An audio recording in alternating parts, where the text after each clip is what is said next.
이사야 5장 1절 2절 말씀, 오늘 말씀은 윤성지 집사님 봉독해 주시겠습니다. 나는 내가 사랑하는 자를 위하여 노래하되 내가 사랑하는 자의 포도원을 노래하리라. 내가 사랑하는 자에게 포도원이 있으며 심히 기름진 산에로다. 땅을 파서 돌을 질하고 극상품 포도나무를 심었도다. 그 중에 망대를 세웠고 또 그 안에 술틀을 탔도다. 좋은 포도 맺기를 바랐더니 들포도를 맺었도다. 아멘. 예, 고맙습니다. 사랑하는 사람에게 갖게 되는 여러 가지 감정들이 있습니다. 근데 그 여러 가지 감정들 가운데 하나가 바로 기대라는 것입니다. 어떤 목사님은 결혼하는 부부에게 교훈하시기를 부부가 가져야 할 가장 중요한 덕목으로 서로에게 너무 큰 기대를 가지지 말라는 것이었습니다. 이것은 교회에서도 동일하게 적용이 되어서 목사가 성도에게, 성도가 목사에게 너무 큰 기대를 하지 말라 하셨습니다. 서로에게 큰 기대를 내려놓는 것에서부터 부부의 행복이, 모든 관계 행복이 시작된다는 것이었습니다. 하지만 사랑하는 관계 안에서 기대는 생기게 마련이고 그 기대가 서로에게 부담으로 작용하기보다 사랑으로 서로 아끼고 서로의 필요를 채워줌으로 서로의 기대를 충족시켜주는 것은 사랑을 더욱 견고하게 세워나가는데 좋은 것 같습니다. 지나친 기대는 서로를 힘들게 하지만 적당하고 합리적인 기대는 서로를 성장시킬 뿐만 아니라 관계를 더욱 돈독하게 하여 줍니다. 다음 화면 넘겨주세요. 우리를 사랑하신 하나님은 우리를 창조하시면서 우리에게 기대를 가지고 계셨습니다. 하나님은 우리를 향하신 기대는 지나친 것이 아니었습니다. 왜냐하면 우리는 하나님의 형상을 가진 하나님의 자녀이기 때문입니다. 하지만 아담의 죄로 인하여 하나님의 기대는요, 무참히 깨어졌습니다. 그 이후 하나님의 기대는 채워질 수가 없었습니다. 하나님은 아담과 하와의 범죄 이후에도 그들에게 다시 살 수 있는 구속의 언약을 맺으시고 그들을 사랑으로 여전히 돌보아 주셨습니다. 범죄한 인류를 향하여서도 하나님의 한량없는 자비와 긍휼은요, 여전히 임하여 내렸습니다. 하지만 인류는 언제나 하나님의 그 사랑을 거절하고 배반했습니다. 하나님은 끊임없이 자신의 백성들을 사랑으로 선택하시고 그들에게 복을 주시면서 그들로 하여금 하나님 나라의 백성으로서 합당한 삶을 살아갈 것을 기대하셨습니다. 그들 중에는 하나님의 기대에 비교적 부응한 사람들이 있었다고 한다면 하나님의 기대를 저버려 세상의 욕망을 따라가 버렸던 더 많은 사람들도 있었습니다. 다음 화면이요. 하나님은 아브라함을 택하시고 그에게 기대를 가지셨습니다.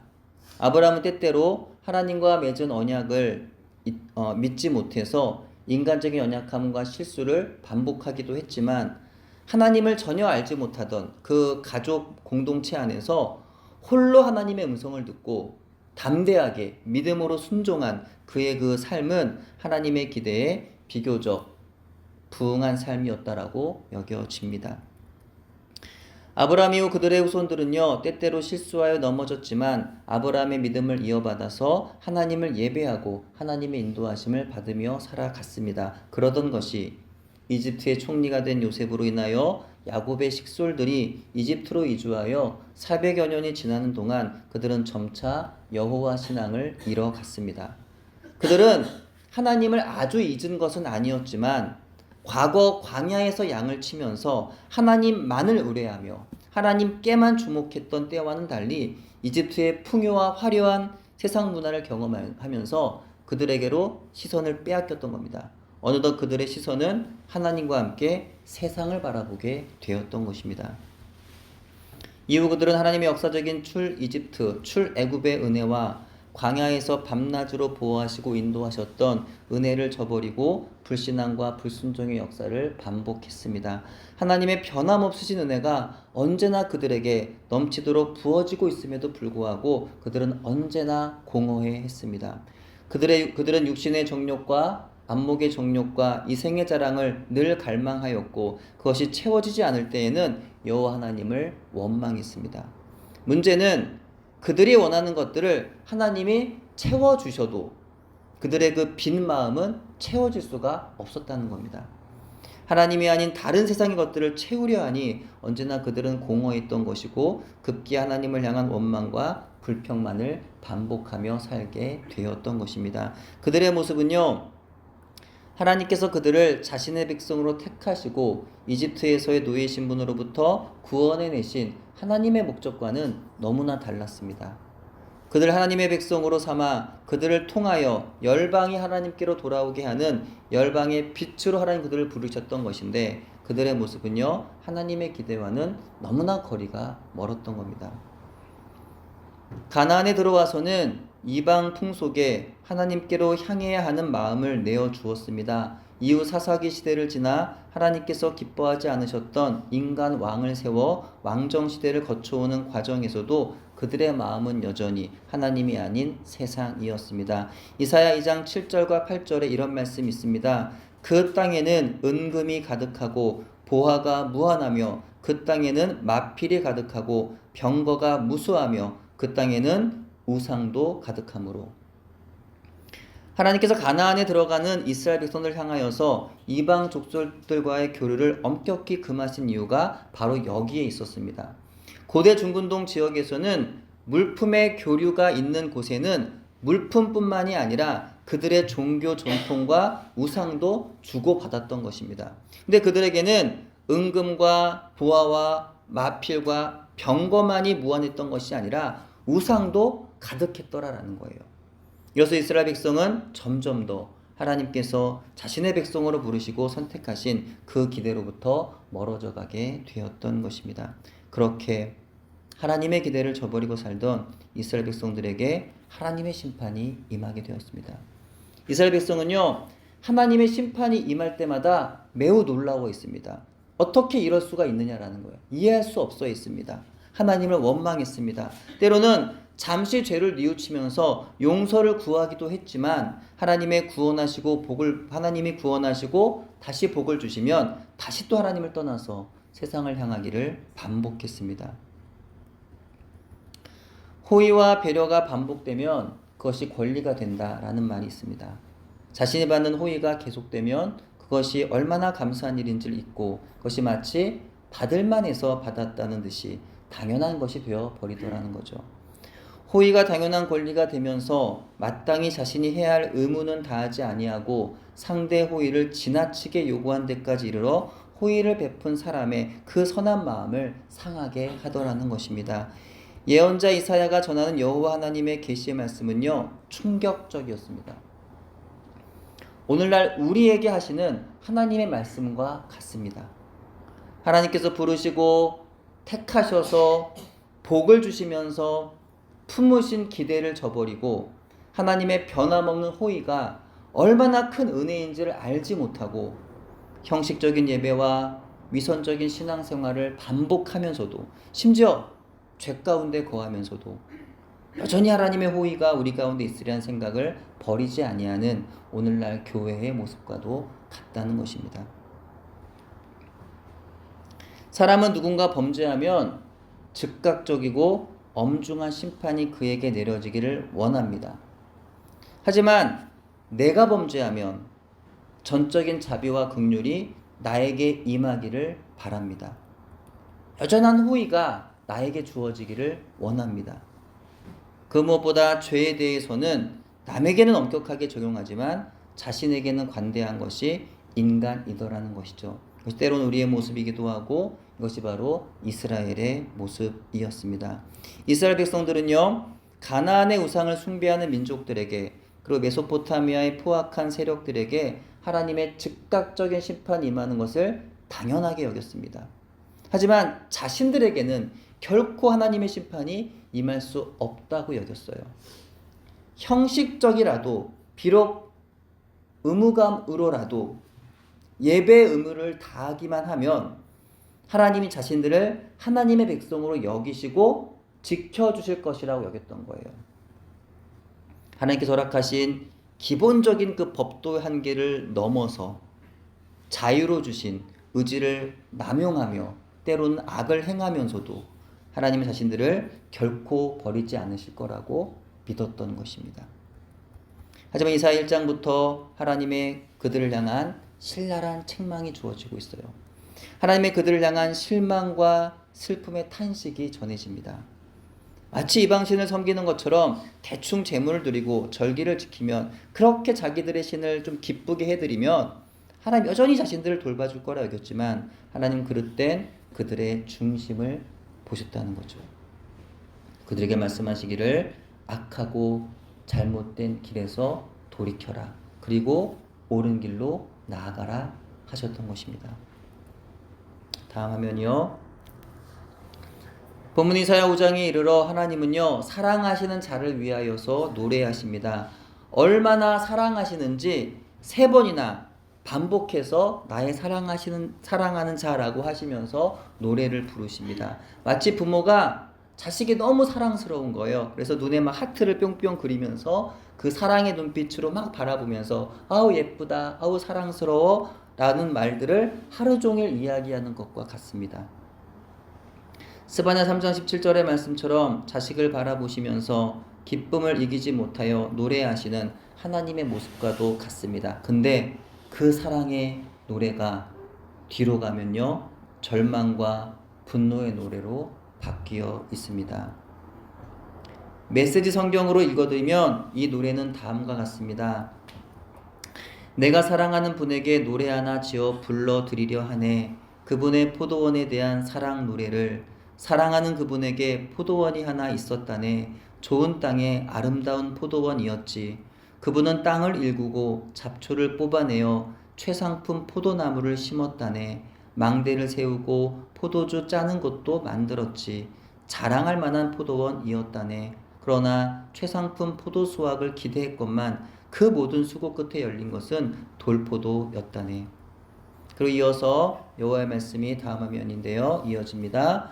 너희 예루살렘과 유다에 사는 자들아, 이제 내가 하는 말을 잘 들어라. 나와 내 포도원 사이의 일을 한번 판단해 보아라. 내가 내 포도원을 위해 할 수 있었으면서도 하지 않은 일이 어디 하나라도 있었느냐? 좋은 포도를 기대했는데 쓴 포도만을 수확한 것은 어째서란 말이냐? 사랑하는 자식과 같은 포도원을 위하여 농부는 노고를 아끼지 않았습니다. 포도원을 위해서라면 하지 않은 일이 없을 정도로 할 수 있는 모든 일을 다하였습니다. 이스라엘의 토양으로 볼 때 산 중턱에는 돌이 많았는데, 비록 그 땅이 기름진 곳이라 하여도 그곳에 나무를 심으려면 쓸모없는 다른 식물들과 함께 그 돌들을 제거해야 했습니다. 먼저는 땅을 파야 했고 식물과 돌들을 제거해야 했습니다. 돌을 제거하는 일은 한두 시간으로 마칠 수 있는 일이 아니었습니다. 하루 이틀이면 끝낼 일도 아니었습니다. 1년 내내 그 힘겨운 돌을 제거하는 일을 계속해야 했습니다. 그리고 극상품에 아주 좋은 포도나무를 구입하여서 조심스럽게 심었습니다. 그리고 제거했던 돌들을 가지고 담장을 쌓고 망대를 건축합니다. 심한 바람 혹은 외부의 짐승들이나 도둑이 들지 못하도록 잘 쌓습니다. 그리고 포도주 틀을 팝니다. 그리고 수고함으로 애지중지 포도나무를 키우게 됩니다. 그렇게 최선을 다하고 열심을 다하여 땀을 흘려 돌보고 보호하고 지켜주며 항상 함께 하였습니다. 최선을 다했을 뿐만 아니라 최고의 조건을 갖추어 주었던 거예요. 이제 결과는 극상품의 좋은 포도 열매를 맺는 일만 남았습니다. 이 정도로 수고하며 애를 썼으니 당연히 포도나무에서 좋은 포도 열매를 기대했을 것입니다. 왜냐하면 최선을 다하여 최고로 좋은 열매가 나올 수밖에 없는 환경과 조건을 만들어 주었기 때문입니다. 그런데 포도나무에서 들포도를 맺었습니다. 먹을 수 없어 쓸모없는 열매를 맺었던 것이에요. 시고 쓴 포도, 심지어 악취마저 나는 포도였습니다. 이것은 대단한 실망을 안겨주었던 것이고, 이것은 엄청난 충격이었습니다. 이에 농부 되신 하나님은요, 분노하십니다. 이것이 바로 하나님께서 선택하셔서 지금까지 돌보아 오신 이스라엘 백성들에 대한 이야기였고 남유다 백성들에 대한 이야기였습니다. 이것이 바로 하나님께서 최고의 것들로 은혜를 허락하셨던 그런 것이지만 악한 열매를 맺은 이스라엘의 왕들의 이야기이기도 했습니다. 다음 화면이요. 솔로몬의 정치적인 이방 나라의 공주들과의 정략 결혼은 결국 이방의 여인들을 사랑하는 결과로 가져왔고요. 그들의 신들을 예루살렘을 비롯한 유다 온 땅에 우상의 산당들이 들어서게 하는 악한 열매를 가져왔습니다. 또한 그의 독재적인 정치는 이후 나라를 분열시키는 악한 열매를 가져오게 되었습니다.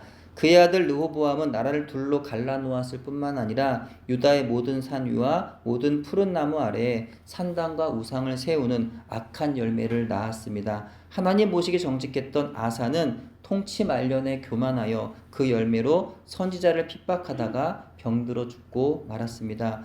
그의 아들 여호사밧은 통치 후반에 선악을 분별하지 못하여 북이스라엘의 아합과 긴밀한 관계를 맺다가 아들을 아합의 딸 아달랴와 혼인시켜 이후 남유다 왕국을 우상 숭배의 나라로 만들어 버렸을 뿐만 아니라 하마터면 메시아가 오실 다윗의 후손을 끊어버리게 하는 엄청난 위기를 가져오게 하는 악한 열매를 맺었습니다. 우시아는 처음에 선을 버리고 나라가 부강해지자 교만하여 그 열매로 사사로이 성전에 들어가 분향하다가 나병에 걸려 죽고 말았습니다. 그들이 맺은 열매는 분명 하나님께서 그들에게 기대하셨던 것이 아니었던 거죠. 천지를 지으신 하나님은 아담과 하와를 만드시고 그들에게 다음과 같은 기대를 가지셨습니다. 하나님이 그들에게 복을 주시며 하나님 그들에게 이르시되 생육하고 번성하여 땅에 충만하라. 땅을 정복하라. 바다의 물고기와 하늘의 새와 땅에 움직이는 모든 생물을 다스리라 하시니라. 이것이 하나님이 창조하신 세상과 인류를 향한 하나님의 기대이자 비전이었습니다. 하지만 인류는 세상에 흩어져서 충만하여지기보다는 탑을 쌓죠. 높이.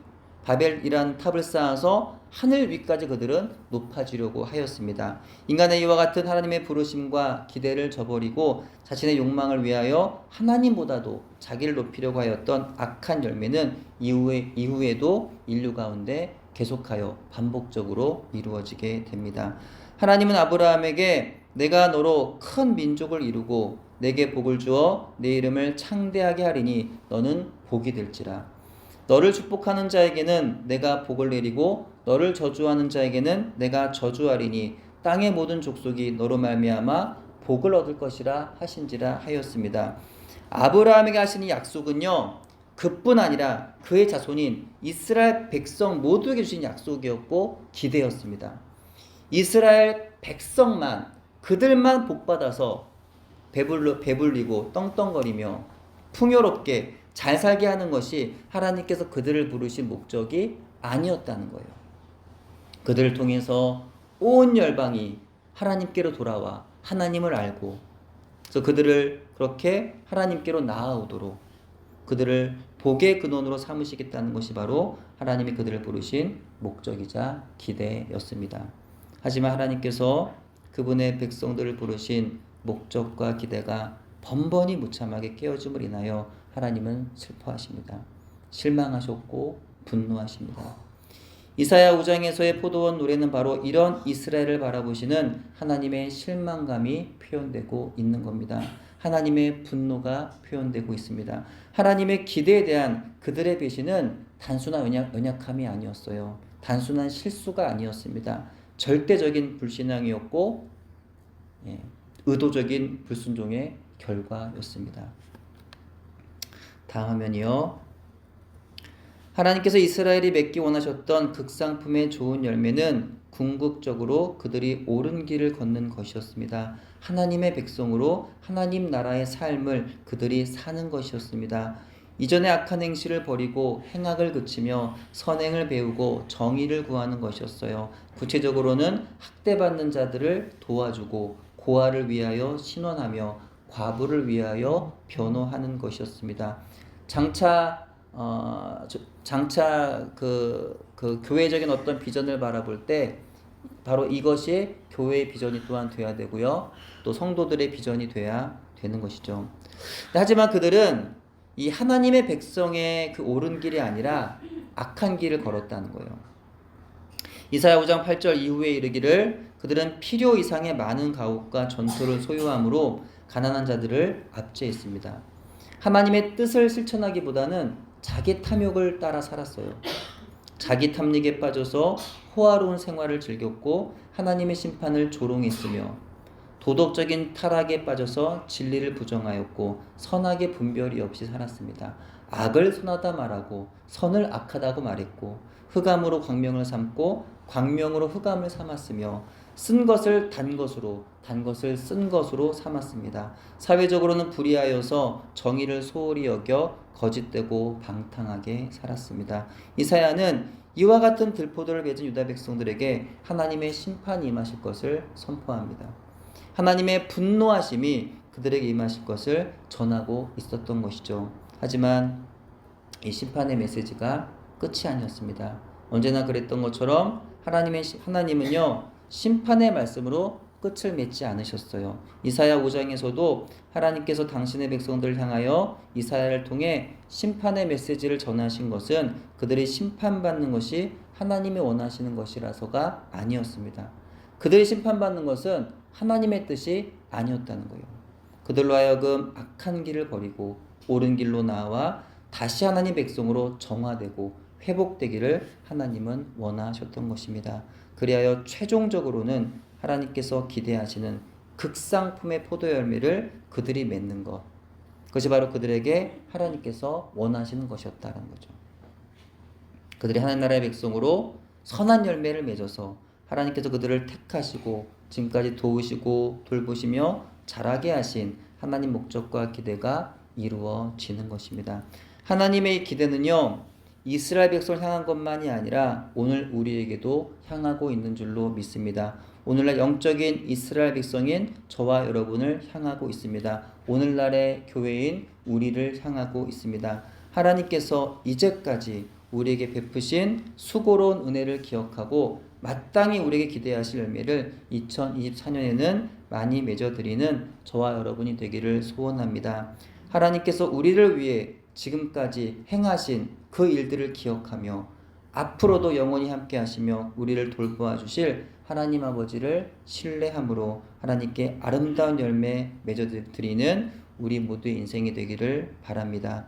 무엇보다 올 한해 하나님의 기대에 부응하여서 하나님께서 우리에게 기대하시는 최상품의 열매로 하나님께 영광 올려드리는 저와 여러분 되시기를 주님의 이름으로 축원합니다. 하나님 감사합니다.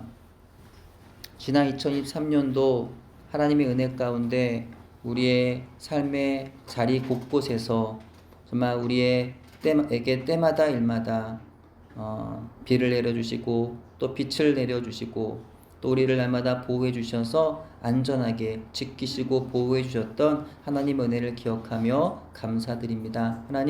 하나님의 우리를 지키시고 보호하시고 자라게 하신 은혜를 기억하는 우리가 되게 해주시고 또 그 은혜에 합당한 열매로 나아가는 우리의 삶의 자리가 되기를 소망합니다. 2024년 그렇게 하나님의 은혜 가운데 살아가되 또 그 은혜에 감사함으로 또 열매를 올려드리는 우리의 삶의 자리 될 수 있도록 하나님 역사하여 주시옵소서. 주의 말씀에 늘 순종하며 그 말씀에 반응하며 하나님 앞에 충성을 다하는 또 올 한 해가 되도록 인도하여 주옵소서. 감사드리오며 예수님의 이름으로 기도합니다. 아멘.